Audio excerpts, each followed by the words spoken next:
Good morning, all of the students of SD Public School, Rakasia. I teach you chemistry subject and I start first chapter solid state.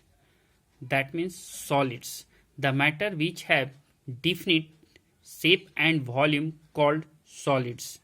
कहता है कि ऐसा matter जिसके shape and volumes definite हो उसे हम लोग solids कहते हैं, या दूसरे शब्दों में कहा जाए the matter in which its constituent such as molecules, atom या ions are closely packed called solids, या ऐसे मैटर जिसके कंस्टिट्यूटेंट पार्टिकल्स क्लोजली पैक्ड होते हैं सॉलिड कहलाते हैं।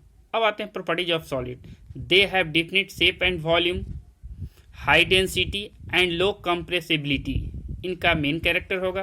The particles are the held together a fixed position and surrounded by other particles. कहता है कि इनमें पार्टिकल्स का जो शेप पोजीशन होगा वो एक फिक्स्ड होगा और दूसरे पार्टिकल से घिरे होंगे। थर्ड कहता है the constituent particles are held together by a strong intermolecular attractive force, जिसे कोहेसिव फोर्स कहते हैं, and can not move at the random. कहता है कि कंस्टिट्यूटेंट पार्टिकल जो होते हैं एक दूसरे से स्ट्रॉन्ग इंटरमोलिकुलर अट्रैक्टिव फोर्स से बंधे होते हैं और वे इधर उधर नहीं घूमते हैं। They have high BP and MP, उनका बीपी एमपी हाई होता है। अब आते हैं types of solid. On the basis of geometrical shape of the constituent particles, the solids are classified into two groups. First of all, amorphous, in other words, non-crystalline solid, and second, crystalline solid. Now, page number 3 आते हैं। तो page number second आते हैं, जिसमें first point amorphous, the solids which are hard and non-compressible but their constituent particles do not have any geometrical shape called amorphous। जिसके particles क्या होते हैं, जो सॉलिड्स हार्ड हो और नॉन कंप्रेसिबल हो, but the particles do not have any geometrical shape called amorphous। या कहिए कि the solids in which constituent particles are arranged at random, that is the not arranged in a regular fashion called amorphous, such as glass, plastic, rubber, etc. Second आते हैं crystalline solid, the solids which are hard and compressible but its constituent particles have definite geometrical shape called crystalline solids, such as diamond, sugar, salt, etc. अब आते हैं crystal क्या होता है और crystal lattice क्या होता है। तो पहले क्रिस्टल लैटिस कहते हैं। इन्हें क्रिस्टल, किसी भी क्रिस्टल में द एटम, मॉलिक्यूल और ion are arrange in regular repeating 3 dimensional pattern called crystal lattice. कहता है कि 3 डायमेंशनल पैटर्न में यदि उसकी आयन, मॉलिक्यूल या एटम अरेंज रेगुलर फैशन में अरेंज हो तो उसको हम लोग क्रिस्टल लैटिस कहते हैं। अब टाइप्स ऑफ क्रिस्टलाइन सॉलिड।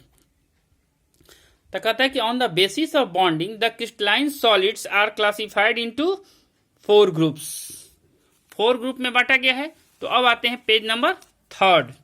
और तो कहता है कि 4 ग्रुप कौन कौन है, तो आयनिक solid, covalent solid, metallic solid and molecular solids.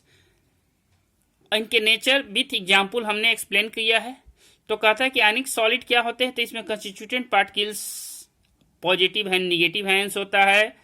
Nature of force क्या होते हैं, तो इसमें आयन जो होते हैं एक दूसरे से इलेक्ट्रोस्टैटिक फोर्स ऑफ अट्रैक्शन से बंधे होते हैं।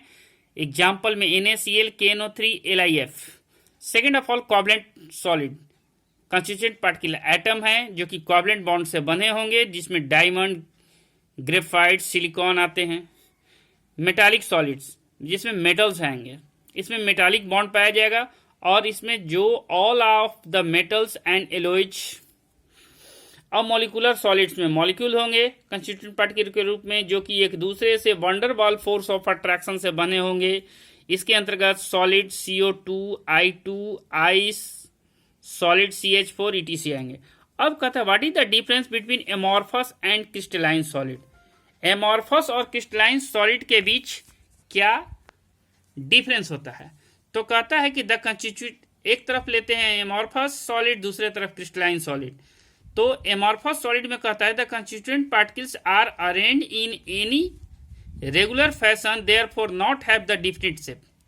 किसी भी फैशन में जुड़ जाने के कारण इनका डिफिनिट शेप नहीं होता है। इसमें constituent particle arrange in a regular fashion, जिसके कारण इनका डिफिनिट ज्योमेट्रिकल शेप हो जाता है। नॉन क्रिस्टलाइन में they have the short range order, इनका जो अरेंजमेंट होता है वो शॉर्ट रेंज तक होता है, इनका अरेंजमेंट लॉन्ग रेंज तक जाता है। दे हैव इरेगुलर शेप, ये डिफिनिट शेप रखते हैं। एमॉर्फस जो होते हैं आइसोट्रॉपिक नेचर के होते हैं, जबकि crystalline solid an isotropic nature के होते हैं। Non crystalline they have not sharp melting point, इनका मेल्टिंग पॉइंट ज्यादा नहीं होता है, लेकिन ये they have the sharp melting point. अब आते हैं पेज नंबर 4 में। पेज नंबर 4 में 6 पॉइंट में कहता है कि नॉन क्रिस्टलाइन जो सॉलिड्स होते do not have any fixed heat of fusion, इनका हीट ऑफ फ्यूजन जो होता है फिक्स्ड पॉइंट नहीं होता है। But the crystalline solids have the definite heat of fusion. 7 point कहता है non crystalline they are pseudo solid या सुपर कूल लिक्विड, इनको स्यूडो सॉलिड भी कहा जाता है, लेकिन इस क्रिस्टलाइन सॉलिड को ट्रू सॉलिड कहा जाता है। अब आते हैं another topic, Bragg equation. Bragg was the first scientist who gave an equation for determination of distance between two plane of a crystal.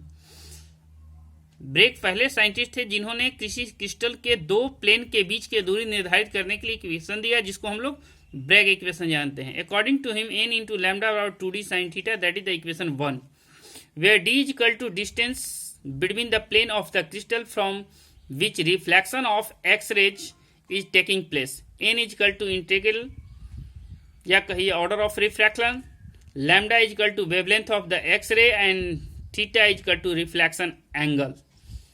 तो थैंक यू, आज के लिए इतना ही। Best of good luck.